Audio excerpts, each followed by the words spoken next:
Várias perguntas pelo Facebook da mesma indagação.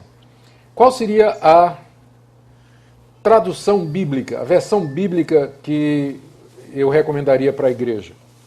Bom, essa é uma boa pergunta. Acho que vale a pena a gente gastar aqui um minuto disso. Você primeiro tem que entender duas coisas que estão por detrás das traduções. Primeira é a questão do texto grego. Estou falando do Novo Testamento. Tá? Primeiro, tem no Antigo também, mas no texto grego do Novo Testamento essa questão se torna mais aguda. Você tem basicamente dois textos gregos. Você tem um que é chamado texto crítico, que é baseado em 3 ou 4 manuscritos mais antigos, datando do século 2, 3 e 4. E você tem o chamado texto majoritário, que é baseado na grande maioria dos documentos antigos, textos manuscritos antigos, mas que datam de bem mais cedo, bem mais tarde para nós, né? Datando aí do século 8, 9 e 10. Então, a pergunta é, o que está mais próximo do original? Os mais antigos ou a maioria dos manuscritos? E não tem uma resposta fácil, porque se você disser são os mais antigos, a pergunta é, esses mais antigos, datando do século 3º e 4º, por que eles foram preservados? Eles podem ter sido preservados, primeiro, porque eram bons, a igreja então valorizou, ou eles foram preservados porque eram ruins. O pessoal viu que eram cópias ruins e botou dentro de um vaso de barro lá e deixou, porque o texto bom era copiado até se gastar. Por isso que a gente não tem cópias do século I, II, porque elas se gastaram e se perderam de tanto serem copiadas. Se você tem manuscritos do século III e IV, é porque a igreja disse, esse texto é ruim. Né? Então, guarda aí em qualquer lugar. Então, você pode interpretar de maneiras diferentes a questão da antiguidade. Então, você tem competindo dois textos, o chamado majoritário e o texto crítico. O crítico é baseado nos manuscritos mais antigos e o majoritário, o nome está dizendo, na maioria dos manuscritos. As nossas traduções, a maioria delas se baseia no texto. Todas as traduções, quase todas as traduções da Sociedade Bíblica, por exemplo, se baseiam no texto crítico. Almeida, atualizada, a corrigida se baseia no majoritário.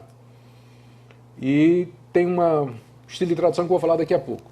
A NVI no texto crítico, Bíblia da Linguagem de Hoje no texto crítico. Almeida Fiel, baseado nos olhos manuscritos, é baseado no texto majoritário. A Sociedade Trinitariana, baseado no texto majoritário. Então, você tem essa questão dos textos. No final, a diferença entre eles é mínima.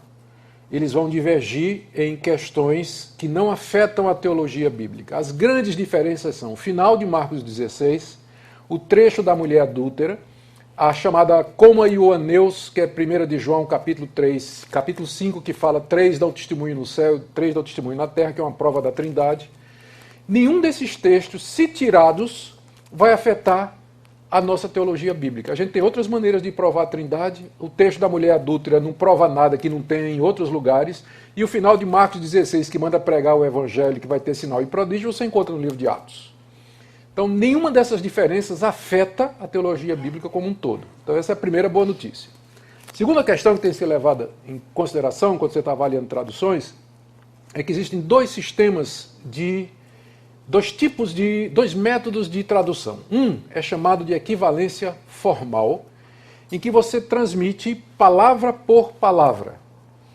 Palavra por palavra. Então, você vê a palavra no hebraico e qual seria o equivalente daquela palavra no português. Você traduz palavra por palavra, dando o sentido de acordo com esse relacionamento de palavra com palavra, é chamado de equivalência formal. Então, por exemplo, no hebraico está dizendo assim, ou no grego, né? Amai-vos uns aos outros com entranháveis afetos.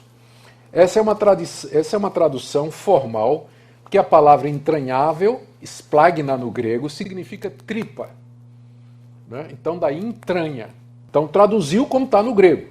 A pergunta é, quem lê hoje Amai-vos com amores das tripas, entranháveis. Faz sentido para hoje no português? Mas é uma tradução fiel, não é? Fiel porque traduziu literalmente, mas se torna infiel.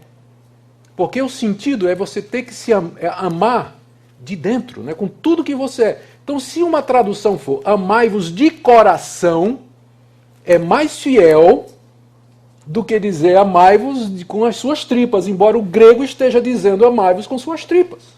É porque naquele tempo se pensava que a sede das emoções era a tripa.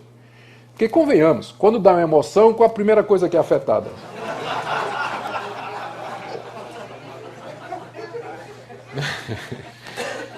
Foi mal, desculpa. Então, aí vem o segundo estilo de tradução, é chamada equivalência dinâmica. Você primeiro interpreta a frase no original e pergunta qual seria o equivalente dinâmico naquela língua. Não é palavra por palavra, mas o sentido. E aí, agora vamos lá. Equivalência formal, quem é que usa? Almeida corrigida, aquela antiga Almeida. Então ela é equivalência formal. Você vai encontrar entranháveis, você vai, por exemplo, encontrar nas versões mais antigas, Deus fortalece o meu chifre. Está lá no Salmo, porque diz literalmente. Mas só que chifre em hebraico se referia ao chifre do boi, que significava o quê? Força. Então uma tradução moderna diria, Deus fortalece a minha força, embora no hebraico esteja dizendo chifre.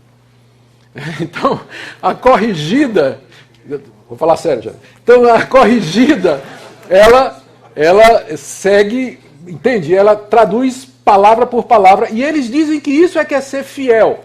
Não necessariamente. A outra tradução, ela possibilita paráfrase, e é aí que está o problema. Se você vai encontrar equivalência dinâmica, você pode ter uma Bíblia na linguagem de hoje, por exemplo, que é mais do que uma tradução, já é uma paráfrase. Ela procura dar, na linguagem bem popular, transmitir determinados conceitos. Só que aí você tem um problema do outro lado. Tem algumas palavras na Bíblia que elas estão prenhes de significado. Por exemplo, a palavra justificação. A Bíblia na linguagem de hoje traduz como aceitação. O argumento é que justificar não é um conceito que brasileiro está acostumado. A ideia legal de justificação. Sim, mas aceitar não é a mesma coisa. Né?